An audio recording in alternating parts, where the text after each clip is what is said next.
안녕하세요. 송샘의 영재놀이터의 송샘입니다.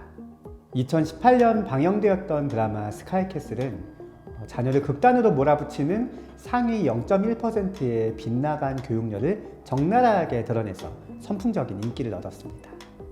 다소 비상식적인 내용 전개로 논란도 있었지만 아이를 성공의 길로 인도하기 위해 어떠한 것도 서슴지 않는 주인공들의 모습에 비판과 연민을 동시에 느끼신 분들이 많았습니다.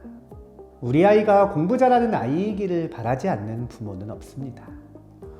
이에 대부분의 아이들이 오늘도 학교가 끝나자마자 학원으로, 과외로 바쁘게 움직이고 있지요. 가끔은 아이를 지나치게 사교육으로 몰고 있는 것은 아닐까 고민도 들지만 그러다가는 혹여 우리 아이만 뒤처지면 어쩌지 하는 불안감이 엄습하기도 하지요. 사교육을 언제부터 어떻게 얼마나 시켜야 할까의 문제는 많은 부모님들의 풀리지 않는 숙제와 같습니다. 이에 오늘의 사랑방에서는 우리나라와 유럽의 사교육 비교를 통해 사교육의 시기와 방법을 고민해보는 시간을 갖도록 하겠습니다. 자, 그럼 오늘도 저와 함께 사랑방으로 들어가 보실까요?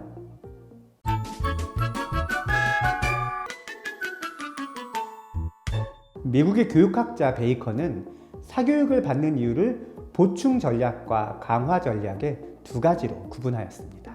보충 전략은 학업 성취도가 낮은 학생들이 이를 보완하기 위한 목적으로 받는 사교육을 뜻하며 학교 교육을 정상적으로 수행하기 위한 보충적 성격이 짙습니다. 반면에 강화 전략은 이미 학업 성취도가 높은 학생들이 더 좋은 성적을 받기 위한 목적으로 받는 사교육으로 남보다 더 좋은 성과를 내기 위한 경쟁적 성격을 띠고 있습니다. 보충 전략은 자녀가 학교 수업을 무리 없이 따라가게 되면 더 이상 할 필요가 없습니다. 또한 공교육에서도 학습 부진화 지도, 기초학력 향상 프로그램과 같은 다양한 방안을 제공하고 있어 의존도가 낮은 편입니다. 공교육의 변화로 상당 부분 완화가 가능하지요. 하지만 강화 전략의 경우에는 경쟁과 욕망이라는 요인이 작용하기 때문에 쉽게 그만두기가 어렵습니다. 평등을 중시하는 공교육의 기본 방침에도 맞지 않을 뿐더러 단순한 교육 문제가 아닌 사회문화적 맥락에서 일어나는 현상이라는 점에서 완화 또한 쉽지 않은 것이지요. 우리나라는 사교육의 강화 전략이 주를 이루는 대표적인 나라인데요. 공교육에 대한 신뢰도가 전반적으로 낮아 이를 사교육으로 보완하려는 사람들이 많기 때문이지요. 그런데 사교육은 각 가정의 경제적 수준에 영향을 받을 수밖에 없습니다. 그러므로 경제적 불평등이 교육 불평등을 낳고 이러한 교육 불평등으로 인해 직업 및 소득의 불평등이 발생하는 악순환이 발생할 수 있는 것이지요. 많은 학부모님들이 무리를 해서라도 자녀의 사교육에 올인하는 이유가 여기에 있습니다. 이와는 달리 유럽은 강화 전략보다는 보충 전략이 주를 이룹니다. 공교육에 대한 신뢰도가 높은 편이라 학교 교육만으로도 충분하다는 분위기가 높습니다. 사교육 또한 학교 교육을 따라가지 못하는 학생을 정상 궤도로 진입하게 하는 것에 목적을 두고 있으므로 우리나라에 비해 그 규모와 비중이 적은 편이지요. 결국 공교육에 대한 신뢰도 차이가 사교육에 대한 전략적 차이를 일으키는 원인인 셈인데요. 그렇다면 이러한 신뢰도 차이의 원인은 무엇일까요? 이는 공교육의 질적 차이보다는 환경 및 사회 문화의 차이로 볼 수 있습니다. 유럽에 비해 자원이 부족하기 때문에 교육의 정도가 삶의 질을 결정짓는 중요한 요소로 작용하기 때문이죠. 이는 공교육이 아무리 개선된다 하더라도 쉽게 해결되기 어려운 문제입니다. 한편 우리나라의 사교육은 학년이 높아질수록 감소하는 추세를 보입니다. 자녀가 유초등 시기일 때 가장 많은 사교육을 시키다가 중학교, 고등학교에 들어서면서 점점 그 빈도가 줄어드는 것이지요. 물론 빈도가 준다고 해서 반드시 비용이 줄어드는 것은 아닙니다.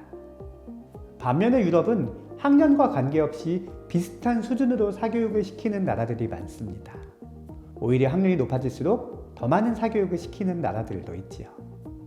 그렇다면 이러한 차이는 어디에서 오는 것일까요? 우리나라를 비롯한 동양권 나라들은 타고난 재능을 강조합니다. 이는 재능을 탐색하기 위한 다양한 조기 경험이 가장 중요하다는 것을 뜻하지요.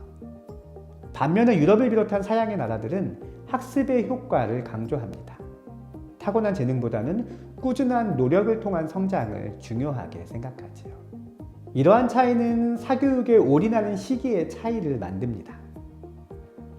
재능을 발견하기 위한 조기 탐색에 집중하는 사교육과 재능을 발견한 이후의 훈련에 집중하는 사교육으로 갈리게 되는 것이지요. 물론 어느 것이 옳다 혹은 그르다라고 단정할 수는 없습니다만 어린 시기에 과도한 사교육이 번아웃으로 이어진다면 정말 필요한 시기에 에너지를 폭발하지 못할 수도 있다는 점은 모두가 공감하지 않을까 합니다. 그렇다면 사교육의 영역이나 종류는 어떻게 다를까요? 우리나라의 경우에는 외국어를 포함한 언어와 수학이 전체 사교육의 70% 이상을 차지합니다. 아무래도 수학 능력 시험과 직접적인 관련이 높은 영역에 대한 관심이 높기 때문이죠. 또한 조기 교육에 대한 관심이나 신뢰가 높기 때문에 초, 중, 고의 구분 없이 대체로 높은 편입니다. 유럽의 경우도 우리와 비슷한 편입니다. 언어와 수학이 사교육 시장에서 가장 높은 비중을 차지하지요.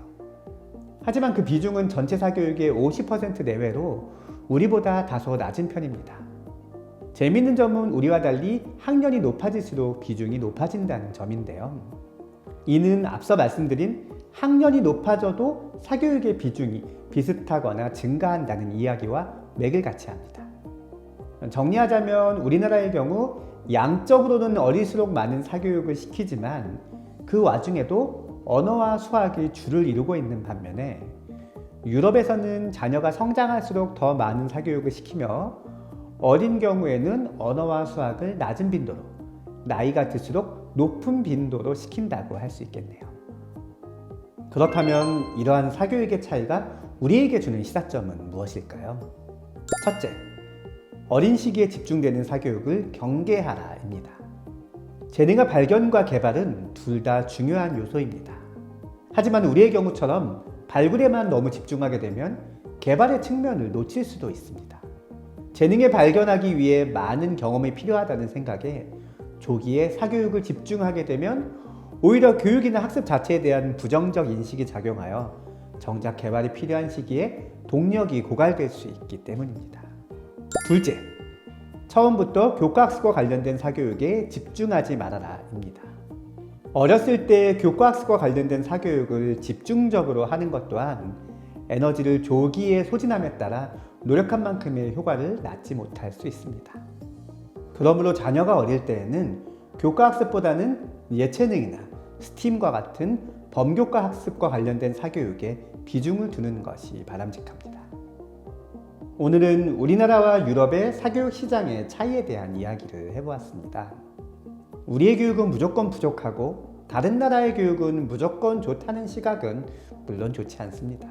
교육이라는 것이 어디까지나 그 나라의 역사 및 문화와 궤를 같이 하기 때문이지요.